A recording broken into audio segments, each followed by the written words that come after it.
Hollywood loves to sell the dream, but for many stars, the real killer isn't scandal or self-destruction, it's the law. Contracts, lawsuits and conservatorships have destroyed more careers than drugs or paparazzi ever could. In the golden age, studios locked actors into deals that stole their freedom. Now, today, clauses and court rulings can freeze an artist's career for years.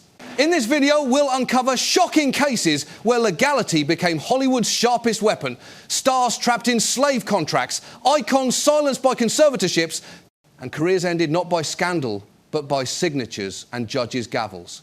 This is the side of Hollywood that hides behind paperwork, yet ruins lives just as brutally. 1. Bette Davis versus Warner Brothers, the studio's iron grip.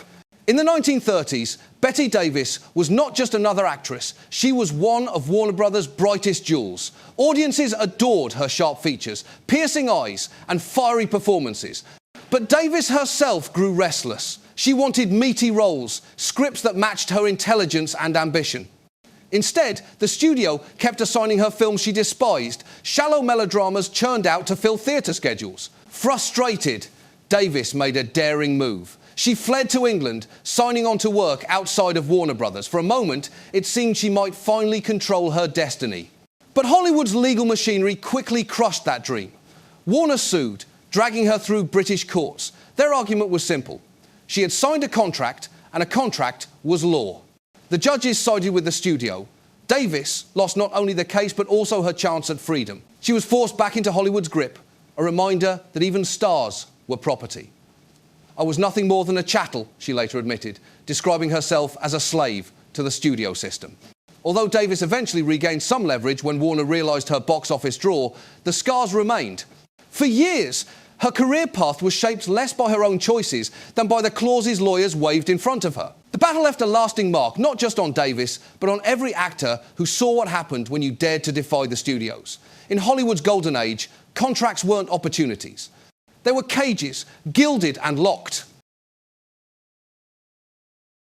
2. Judy Garland and MGM, a contract that stole a life. To the world, Judy Garland was eternal magic. She was Dorothy in The Wizard of Oz, the innocent voice that made audiences believe in rainbows. Yet behind the Technicolor dream, Judy lived a nightmare forged not in scandal, but in contracts. Signed as a child by MGM, she became the studio's most valuable asset, yet also its most tightly controlled prisoner. Her contract demanded endless output. Judy was thrust into one production after another, her childhood consumed by sets, cameras, and studio schedules. To keep her working, MGM executives orchestrated every detail of her existence. They forced her onto strict diets, even counting the calories in each meal. To suppress her appetite, she was given amphetamines. When she couldn't sleep, doctors prescribed barbiturates. Pills became as routine as makeup and costume changes. The studio also manipulated her image. Judy's natural looks didn't fit the standard glamour mold, so MGM ordered dental caps, nose reshaping, and heavy makeup, all written into the expectation that she appear perfect. Even her relationships were curated, with MGM press agents spinning stories of romance or heartbreak to keep her in the headlines. Though she was adored worldwide, Judy's personal reality was suffocating. The legal contracts meant she could not refuse roles or demand rest. She belonged to MGM, body and soul. As she grew older, the strain broke her health and spirit. Addiction and breakdowns followed, and by the time she sought freedom, the damage was already done. Judy Garland's legacy is luminous, but it shines in tragic contrast to the darkness behind it. Her story remains one of the clearest examples of how Hollywood's legal chains could polish a star to brilliance while destroying the person beneath. 3. Olivia de Havilland and the fight for freedom. Olivia de Havilland, immortalised as Melanie in Gone with the Wind, seemed the very picture of Hollywood grace, but off-screen she became one of the fiercest rebels of her era. Her struggle wasn't against paparazzi or scandal, it was against a contract designed to keep her in servitude. At Warner Brothers, Olivia longed for complex roles that matched her talent. Instead, the studio repeatedly cast her as the sweet, docile ingenue, while her male co-star soared into fame. When she refused these shallow roles, Warner retaliated with suspensions. Each suspension, the studio claimed, extended her contract further. What should have been a 7-year deal stretched endlessly, binding her like quicksand. For most actors, this legal trick meant lifelong submission. But Olivia was different.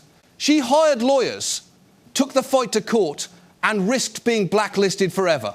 For 2 exhausting years, she lived in limbo, working little and earning nothing, as Warner's legal team tried to crush her spirit. Then came 1943. Against the odds, Olivia won. The California Court of Appeal ruled that no studio could bind an artist for more than 7 years, regardless of suspensions. The decision became known as the de Havilland Law, and it permanently changed Hollywood labor rights. The victory was bittersweet. Olivia had sacrificed prime years of her career and endured the wrath of studio bosses who branded her difficult. But her courage carved a path for generations of actors who would no longer be treated as property. Olivia de Havilland's case proved that even in an industry ruled by contract and intimidation, a single star, armed with persistence and principle, could alter the balance of power. Her triumph remains one of Hollywood's most important legal battles, a reminder that freedom in film has always come at a staggering price. 4. Buster Keaton and the contract that crushed car collapse. Buster Keaton was more than a comedian. He was an architect of cinema. His silent-era masterpieces, like The General and Sherlock Jr., showcased a blend of daring stunts, intricate storytelling, and a stoic face that made audiences roar with laughter. For years, he had complete creative control, directing and performing his own elaborate visions. But in the late 1920s, as the talkies arrived, Keaton made a fateful decision. He signed with MGM. On paper, the contract seemed like salvation. MGM was the most powerful studio in Hollywood, promising resources, stability, and security. In reality, it was a cage. Under MGM's iron system, Keaton lost the independence that had defined his genius. Scripts were chosen for him, gags pre-written by committees, and directors imposed by executives. His daring, innovative style was deemed too risky. The man who once balanced on moving trains was now reduced to delivering safe, formulaic slapstick.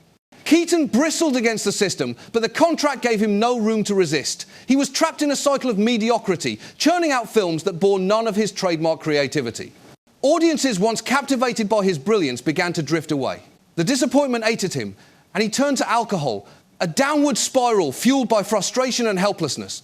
By the time his contract ended, the damage was irreversible. The legend who had redefined comedy was a shadow of himself, largely forgotten in the new Hollywood landscape.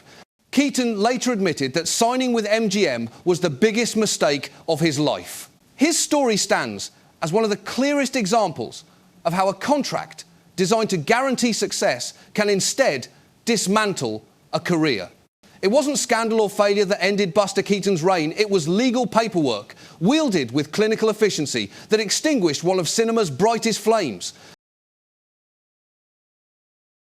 5. Frances Farmer and the court-ordered collapse. Frances Farmer entered Hollywood in the 1930s with a kind of talent and fire that made her stand out immediately. Intelligent, rebellious, and unwilling to play the demure studio starlet, she clashed with the carefully manufactured image the system demanded. She skipped photo shoots, dismissed publicity stunts, and openly criticized the industry's hypocrisy. To the studios, she was not just difficult, she was dangerous. When her defiance grew louder, Hollywood quietly stepped back and the courts stepped in. Arrests for drunken outbursts and public disputes were splashed across headlines, feeding the narrative that she was unstable. Soon, judges declared her mentally ill. With a few strokes of a pen, she was placed under guardianship and institutionalized. Inside psychiatric hospitals, Farmer endured years of confinement. Reports from that time describe forced treatment, including shock therapy, and endless attempts to cure a spirit the system simply could not control. By the time she was released, the damage was permanent, her reputation destroyed, her career shattered, her name whispered as a cautionary tale rather than celebrated as talent. The tragedy of Frances Farmer was that she was not defeated by box office failure or personal scandal. She was undone by the power of legal authority weaponized against her. Courts and hospitals, operating with a veneer of legitimacy, became Hollywood's cleanest tool to silence a woman who refused to submit. Her story endures as one of the darkest intersections of fame, rebellion, and the law. Frances Farmer wanted to act on her own terms. Instead, she became a warning of what happens when a star defies the system and the system uses the courts to erase her. 6. Kesha versus Dr. Luke and the Frozen career. In the early 2000s, Kesha seemed unstoppable. With glitter-drenched anthems like TikTok and We Are Who We Are, she became a voice of wild freedom, the party girl who made rebellion into pop gold. But behind the neon image was a contract that chained her to producer Dr. Luke and Sony Music, a deal that would nearly destroy her career. When Kesha accused Dr. Luke of abuse, she pleaded to be released from the contract. Fans and fellow artists rallied behind her, chanting number "Free Kesha" across social media. Yet in court, the battle wasn't about her safety, it was about signatures. Judges ruled she could not break the contract, even if it meant working under the shadow of her alleged abuser. The legal system valued ink on paper more than the voice of a woman crying for freedom. The fallout was devastating. Kesha's creative output stalled, albums were delayed, tours cancelled, her once explosive momentum ground to a halt. For years, she appeared more in courtrooms than on stage. Critics and fans who had celebrated her fearless persona now watched helplessly as silence replaced her sound. When she finally returned with Rainbow in 2017, the album was a triumph of resilience, but also a reminder of what had been lost. Those lost years, prime years for any pop star, were stolen not by scandal or failure, but by a contract upheld in court. Kesha's ordeal illuminated a cruel truth of the modern entertainment industry. Even in an age of hashtags and global fan power, a star can still be shackled by the fine print of a legal agreement. Her fight remains a chilling example of how the law, when wielded without compassion, can freeze a career in place until its brightest years are gone. 7. Britney Spears and the conservatorship cage. In the early 2000s, Britney Spears wasn't just a star, she was pop royalty, one of the most famous women on the planet. Her hits dominated the charts, her tours sold out stadiums, and her every move filled tabloids. But after a string of public breakdowns in 2007, a California court placed her under a conservatorship in 2008. What was meant to be temporary protection became a cage that lasted nearly 13 years. Under the conservatorship, Britney's father and a team of lawyers controlled not only her finances, but also her career and personal life. She could perform in a lucrative Las Vegas residency, generating millions, yet she could not decide how to spend her own money. She could release albums, film videos and tour globally, yet she was denied the freedom to marry, to drive freely, or even to make medical decisions without approval. For years, the arrangement was presented as necessary for her stability. But fans noticed the contradictions. How could someone be capable of performing grueling shows night after night, yet be deemed incapable of basic autonomy? This sparked the number Free Britney movement, which grew from whispers on fan forums into a global cry for justice. In 2021, Britney herself addressed the court, revealing the full extent of the control. She described being forced onto medications, pressured into performances she didn't want, and stripped of agency in the most intimate part of her life. Her testimony shocked the world and dismantled the illusion that the conservatorship was protective. When the conservatorship was finally terminated, it became one of the most high-profile examples of legal authority gone wrong. Britney Spears' ordeal showed that even the most powerful entertainers can be reduced to property under the guise of legality. Her cage wasn't made of bars, it was built from court orders, guardianship papers, and signatures that took away her freedom. 8. Charlie Chaplin and the legal exile. Charlie Chaplin was more than a star, he was one of the founding architects of cinema itself. With his Little Tramp character, he brought laughter and humanity to millions, creating films like City Lights and Modern Times that remain classics to this day. For decades, he was untouchable, an icon who seemed bigger than Hollywood itself. But in the 1950s, as Cold War paranoia swept across America, Chaplin discovered that even legends could be erased not by scandal, but by the law. Whispers of communism surrounded him, his outspoken political views, criticizing capitalism's excesses and calling for peace with the Soviet Union, clashed with the rising tide of McCarthyism. The FBI kept files on him, and politicians branded him un-American. Yet it wasn't a trial or a hearing that ended his career in America. It was a single bureaucratic stroke. In 1952, Chaplin sailed to London for the premiere of his film Limelight. While he was away, the US government revoked his re-entry visa. The official justification was vague, citing moral character and political beliefs. But the message was clear. Hollywood's most famous son was no longer welcome on American soil. The exile was devastating. Chaplin resettled in Switzerland, continuing to make films, but he never regained his place at the centre of Hollywood. The studios moved on without him, and younger generations grew up with his absence rather than his presence. His forced departure was not the result of a scandalous crime or box office failure, it was the power of the state wielded through paperwork. Chaplin's story shows how fragile fame can be when politics and legality collide. A man who had defined American cinema was cast out by America itself. His exile stands as one of Hollywood's most chilling examples of how the law can silence an artist more effectively than any critic or competitor ever could. 9. Prince and the Slave Contract. Prince was not just a musician, he was a force of nature, a virtuoso who blurred the lines between genres, identities, and art itself. By the 1990s, he was a global icon, but behind the hits lay a bitter war with his record label, Warner Brothers. To him, the contract he had signed was not a partnership, it was enslavement. The label controlled when he could release albums, how often, and even the ownership of the music itself. Prince wanted to flood the world with new work, but Warner insisted on spacing releases to maximize profits. The result was creative suffocation. Songs poured out of him, yet sat locked in vaults, waiting for a corporate green light. In defiance, Prince staged a rebellion that shocked the industry. He appeared in public with the word slave scrawled across his face, a silent but powerful accusation against the system that claimed his art as property. He changed his name to an unpronounceable symbol, forcing journalists and fans to call him the artist formerly known as Prince. These moves, bizarre to some, were acts of resistance, his way of exposing how contracts can strip an artist of identity as well as autonomy.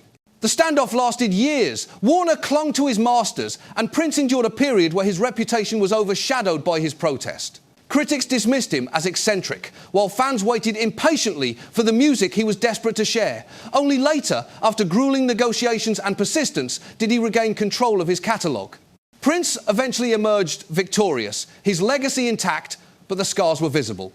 The lost years, the stalled albums, the spectacle of his fight, all were the cost of a contract written to benefit the corporation over the creator. His battle stands as a warning. Even the most brilliant, powerful artists can be reduced to commodities by a piece of paper. Prince's rebellion left a mark that still resonates. He proved that contracts could enslave, but also that defiance, though costly, could reclaim freedom. His story is not just about music. It is about the eternal struggle of every artist to own their voice. 10. Scarlett Johansson versus Disney, a new era of legal battles. For decades, actors battled studios over restrictive contracts and lost royalties. But in the 21st century, a new battlefield emerged: streaming. No case captured this shift more clearly than Scarlett Johansson's lawsuit against Disney in 2021. Johansson, already one of Hollywood's highest-paid actresses, had negotiated a contract for Black Widow that tied much of her compensation to box office performance. It was a standard deal until Disney decided to release the film not only in theaters but also on Disney+. The simultaneous release meant millions who might have gone to cinemas instead stayed home, slashing the film's box office take and, by extension, Johansson's paycheck. When Johansson sued, Disney publicly accused her of being callous during a pandemic. The smear backfired. Her case wasn't just about money, it was about fairness, transparency, and the future of contracts in an era when streaming numbers were treated as corporate secrets. For the first time, the courtroom forced the question: should stars share in streaming profits the way they did with theaters? The lawsuit sent shockwaves through Hollywood. Other actors, directors, and guilds watched closely, recognizing that Johansson's battle could decide how talent is paid in the new digital economy. After months of tense headlines, Disney settled, but the settlement itself mattered less than the precedent. It showed that even megastars could be undercut by the fine print of a streaming deal, and that the balance of power between studios and talent was once again in flux. Johansson's fight wasn't as tragic as Judy Garland's or as dramatic as Britney Spears, but it was no less important. It symbolized a new kind of legal battle, one where the future of Hollywood contracts will determine whether stars remain partners in success or pawns in a game controlled entirely by corporations. Hollywood loves to tell stories about villains, the mob boss, the monster, the murderer, but as these cases show, sometimes the real villain never steps on screen. It sits quietly in a courtroom, stamped on paper, hidden in contracts that look harmless until they destroy a life. From Bette Davis shackled to roles she despised, to Judy Garland medicated into obedience, to Olivia de Havilland fighting years just to win back her freedom, every era has its legal victims. Frances Farmer was institutionalized, Britney Spears caged by conservatorship, Charlie Chaplin exiled, Kesha silenced, Prince branded a slave, and Scarlett Johansson dragged into a modern war over streaming. These are not accidents, and they are not scandals in the tabloid sense. They are reminders that power in Hollywood doesn't just come from talent, fame, or money, it comes from ink and signatures. The law can protect, but it can also control. And in Hollywood, control has always been the real currency. So when you watch the lights of the marquee flicker, remember, behind the glamour, the cameras, and the cheers, there is always a contract. And sometimes that contract is the sharpest weapon of all.